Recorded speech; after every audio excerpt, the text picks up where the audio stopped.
വലിയ അളവിലുള്ള ആഘോഷങ്ങളുടെ അവസാനം ആഘോഷത്തിൽ പങ്കെടുത്തവരെല്ലാം ആലസ്യത്തിലാണ്ടു പോകുക സാധാരണമാണല്ലോ. അതുതന്നെയാണ് കഴിഞ്ഞ ആഴ്ച ഇന്ത്യയിലെ സ്റ്റോക്ക് മാർക്കറ്റിലും സംഭവിച്ചത്. US-ലെ ഫെഡറൽ റിസർവ് പലിശ കുറയ്ക്കുമെന്നുള്ള കാര്യം തീർച്ചയായിരുന്നു. അതുപോലെ തന്നെ ഇന്ത്യ അമേരിക്ക വ്യാപാര കരാർ സംബന്ധിച്ച ചർച്ചകൾക്കായി US പ്രതിനിധി ഡൽഹിയിൽ എത്തുന്നുണ്ട് എന്ന കാര്യവും ഉറപ്പായിരുന്നു. ഈ രണ്ട് കാര്യങ്ങളും ഉറപ്പായിരുന്നിട്ടും അവ സംഭവിച്ച ദിവസം വിപണി വലിയ ആഘോഷമാക്കി മാറ്റി. നേരത്തെ തന്നെ ഇത് ഡിസ്കൗണ്ട് ചെയ്ത് കഴിഞ്ഞിരുന്നതാണെങ്കിലും വലിയ ആഘോഷമാക്കി മാറ്റിയതിൻ്റെ തുടർച്ചയായിട്ട് വാരാന്ത്യത്തിൽ വിപണിക്ക് വലിയ തോതിലുള്ള ആലസ്യം അനുഭവപ്പെടുന്നത് നമ്മൾ കണ്ടു. ഇതൊക്കെയാണെങ്കിലും നിഫ്റ്റിക്ക് 25,000 പോയിൻറ്റിന് മുകളിൽ ഒരു കംഫർട്ടബിൾ ലെവൽ അത് നിലനിർത്താൻ കഴിഞ്ഞു എന്നുള്ളത് വിപണിയുടെ വലിയ നേട്ടമാണ്.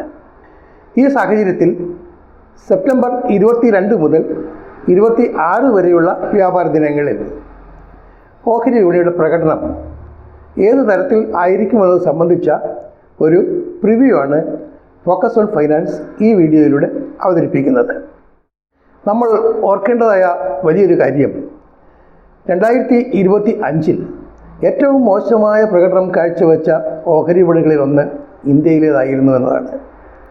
കൊറിയയിലെ കോസ്പി 55% മുകളിലും ജർമ്മനിയിലെ ഡാക്സ് സൂചിക 36% മുകളിലും നേട്ടമുണ്ടാക്കിയപ്പോൾ അതുപോലെ തന്നെ മറ്റു വിപണികളിലെ വില സൂചികകളും വലിയ നേട്ടമുണ്ടാക്കിയപ്പോൾ സെൻസെക്സിൽ ഉണ്ടായ നേട്ടം എന്ന് പറയുന്നത് 1.9% മാത്രമാണ്. വളരെ മോശമായ ഈ പ്രകടനത്തിന് അല്ലെങ്കിൽ പ്രകടനത്തിൽ ഏറ്റവും പിന്നോക്കം പോയതിന് ഏറ്റവും അവസാനമായി പോയതിന് പ്രധാന കാരണക്കാർ ഫോറിൻ പോർട്ട്ഫോളിയോ ഇൻവെസ്റ്റേഴ്സാണ്. അവർ വലിയ തോതിൽ ഇന്ത്യയിലെ വിപണിയിൽ നിന്ന് ഓഹരികൾ വിറ്റുമാറുകയോ അതല്ലെങ്കിൽ വളരെ ദിവസങ്ങളിൽ ഇന്ത്യൻ വിപണിയിൽ നിന്ന് വിട്ടുനിൽക്കുകയോ ചെയ്തു. ഈ കാരണത്താലാണ് നമ്മുടെ വിപണിക്ക് ഏറ്റവും മോശമായൊരു പ്രകടനം കാഴ്ചവെക്കേണ്ടി വന്നത്. എന്നാൽ ഇപ്പോൾ സ്ഥിതി ആകെ മാറി മറിഞ്ഞിരിക്കുകയാണ്. കാരണം പല സാമ്പത്തിക നടപടികളുടെയും പ്രയോജനം നമ്മുടെ വിപണിക്ക് അനുഭവപ്പെടാൻ പോവുകയാണ്. ഈ സാഹചര്യത്തിൽ നമ്മുടെ വിപണികളുടെ വീഴ്ചയ്ക്ക് കാരണക്കാരായ ഫോറിൻ പോർട്ട്ഫോളിയോ ഇൻവെസ്റ്റേഴ്സ് തന്നെ അവർ വീണ്ടും മടങ്ങിയെത്താനുള്ള സാഹചര്യം സംജാതമാകുന്നു. എന്തൊക്കെ കാരണങ്ങളാണ് അവർ ഇന്ത്യയിലേക്ക് മടങ്ങി വരാൻ സാധ്യതയുള്ളതെന്ന് നമുക്കൊന്ന് പരിശോധിച്ച് നോക്കാം. അതിൽ ഏറ്റവും പ്രധാനപ്പെട്ട കാര്യം ഈ ആഴ്ച നിലവിൽ വരുന്ന GST ഇളവാണ്. ഗുഡ്സ് ആൻഡ് സർവീസസ് ടാക്സിൽ വലിയ തോതിലുള്ള ഇളവ് വരുത്തിയത് ശ്രദ്ധേയമായൊരു സാമ്പത്തിക നടപടിയാണ്. അതിൻ്റെ ഫലമായി വ്യവസായ വാണിജ്യ മേഖലയിലാകെ ഒരു പ്രസരിപ്പ് വന്നിട്ടുണ്ട്. ആ പ്രസരിപ്പിൻ്റെ പ്രതിഫലനം തീർച്ചയായും വരും ദിവസങ്ങളിൽ നമുക്ക് വിപണിയിൽ പ്രതീക്ഷിക്കാം. അതിനു പുറമെ സെപ്റ്റംബർ അവസാനിക്കുകയാണ്. ഒക്ടോബർ നവംബർ മാസങ്ങളിലായി ഇന്ത്യയിലെ കോർപ്പറേറ്റ് മേഖലയിൽ നിന്നുള്ള പ്രവർത്തന ഫലങ്ങൾ ഈ ക്വാർട്ടറിലെ പ്രവർത്തന ഫലങ്ങൾ വന്നു തുടങ്ങും. കഴിഞ്ഞ 4-5 ക്വാർട്ടറുകളായി കോർപ്പറേറ്റ് മേഖലയുടെ പ്രവർത്തന ഫലം അത്ര മെച്ചമൊന്നുമായിരുന്നില്ല, ഒട്ടും തൃപ്തികരമായിരുന്നില്ല എന്ന് വേണമെങ്കിലും പറയാം.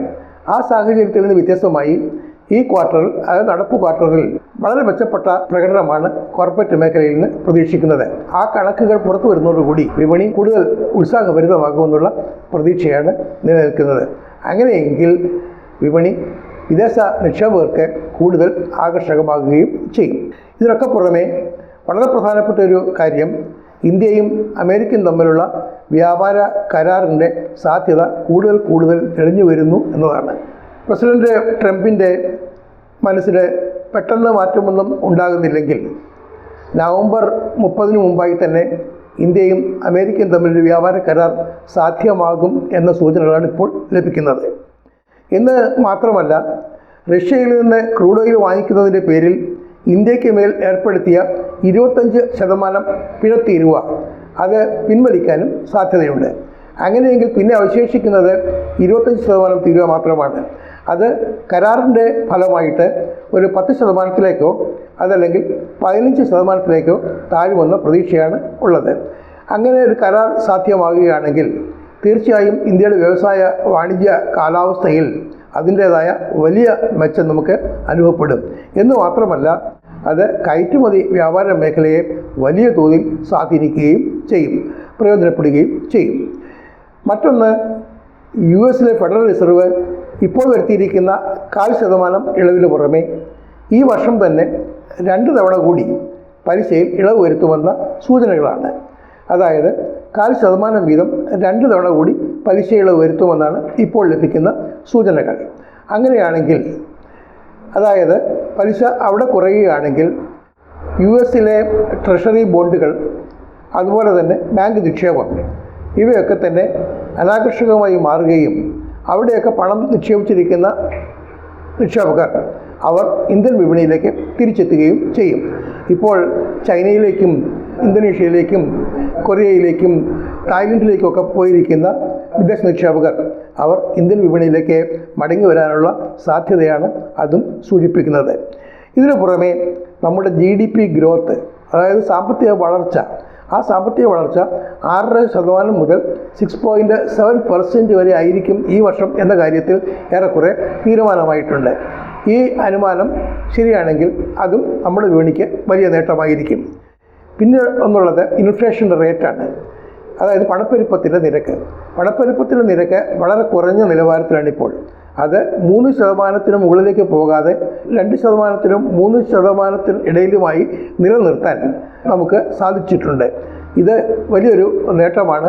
ഇതിൻ്റെ പ്രയോജനം വിപണിയിൽ പ്രതിഫലിക്കും.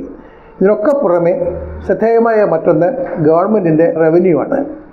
സർക്കാരിന് ഡയറക്റ്റ് ടാക്സ് ഇനത്തിലും അതുപോലെ അഡ്വാൻസ് ടാക്സ് ഇനത്തിലും കോർപ്പറേറ്റ് ടാക്സ് ഇനത്തിലുമൊക്കെ ഈ ക്വാർട്ടറിൽ കിട്ടിയ തുക അത് മുൻ ക്വാർട്ടറുകളെ അപേക്ഷിച്ച് കൂടുതലാണ്, നല്ല വർധന രേഖപ്പെടുത്തിയിട്ടുണ്ട്. അപ്പോൾ ഇക്കാര്യങ്ങളുടെയൊക്കെ അടിസ്ഥാനത്തിൽ സ്വാഭാവികമായും ഫോറിൻ പോർട്ട്ഫോളിയോ ഇൻവെസ്റ്റേഴ്സ് ഇന്ത്യൻ വിപണിയിലേക്ക് മടങ്ങി വരാനുള്ള സാധ്യത കാണുന്നു. അങ്ങനെ അവ മടങ്ങി വരികയാണെങ്കിൽ ഏറ്റവും കൂടുതൽ നേട്ടം ഉണ്ടാകാവുന്ന മേഖലകൾ അത് banking, financial services, insurance, metal, IT തുടങ്ങിയ മേഖലകളാണ്. അപ്പോൾ ഈ മേഖലകളിൽ നിന്നുള്ള ഓഹരികളിൽ അതിൻ്റെ പ്രതിഫലനം നമുക്ക് പ്രതീക്ഷിക്കാം. സെൻസെക്സ് കഴിഞ്ഞ ആഴ്ച 83,000 പോയിൻറ്റിന് മുകളിലേക്ക് പോയെങ്കിലും ക്ലോസിംഗ് എന്ന് പറയുന്നത് 83,000 താഴെ 87,626 പോയിൻറ്റിലായിരുന്നു. നിഫ്റ്റി 25,000 പോയിൻറ്റിന് മുകളിൽ കൺസിസ്റ്റൻ്റ് ആയിട്ട് തന്നെ തുടരുന്നതും കണ്ടു.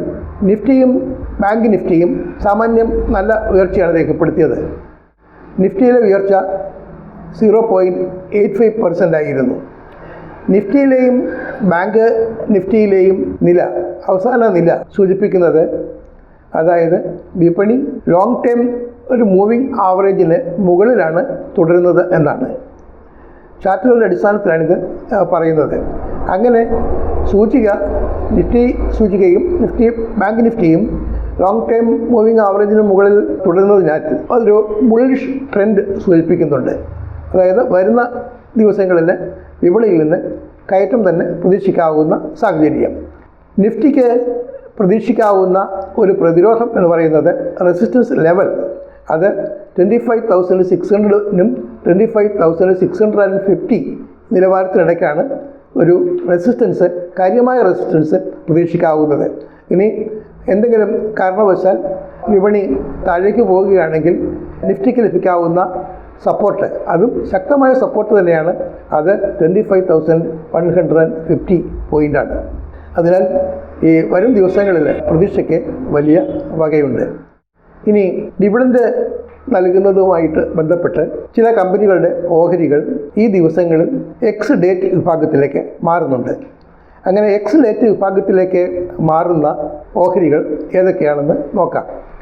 BEML, അതായത് Bharat earth movers limited, PNC Infratech, Bajaj holdings, Tilak Nagar industries തുടങ്ങിയ കമ്പനികളുടെ ഓഹരികളാണ് ഈ ആഴ്ച എക്സ് ഡേറ്റ് വിഭാഗത്തിലേക്ക് മാറുന്നത്.